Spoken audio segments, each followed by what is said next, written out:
In a previous reel, I talked a little bit about the 90s and the zeitgeist within evangelicalism that sort of gave birth to books like Shepherding a Child's Heart.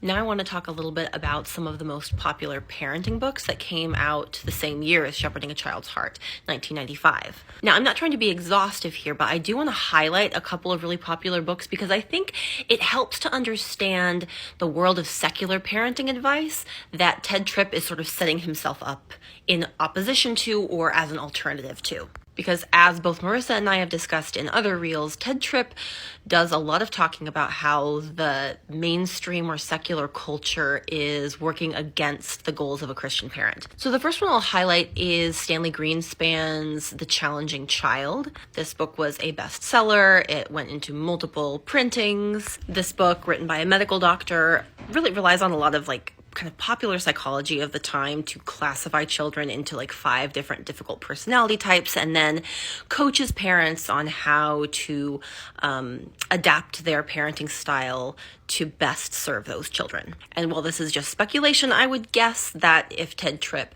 were to voice his opinions about this book, he would say this is, relying on psychology, not on the Bible. And it's also just ignoring the sin problem altogether and asking parents to sort of bend over backwards to accommodate the sin struggles of their children. Another popular book that year was How to Talk So Children Can Learn. This book by Adele Faber and Elaine Maslish is a follow-up to their book from 1980, How to Talk So Kids Will Listen and How to Listen So Kids Will Talk. That 1980 book had been incredibly popular, and this one was more geared towards educators. And again, the posture of this book is really trying to help equip parents to deal with the difficulties of parenthood. It is much less about correcting child behavior than it is about giving parents tools and a different framework for looking at how their children are behaving. There is also another book called PET, Parent Effectiveness Training. That one is by Dr. Thomas Gordon out of the Gazelle Institute for Human Development.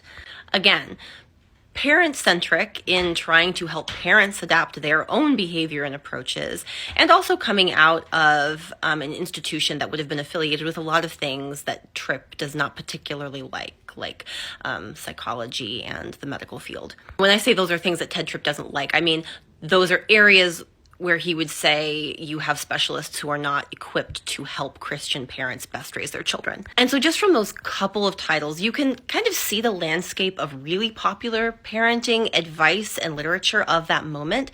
And it helps understand the combative reactionary posture that Tedd Tripp seems to have in the introduction and first chapters.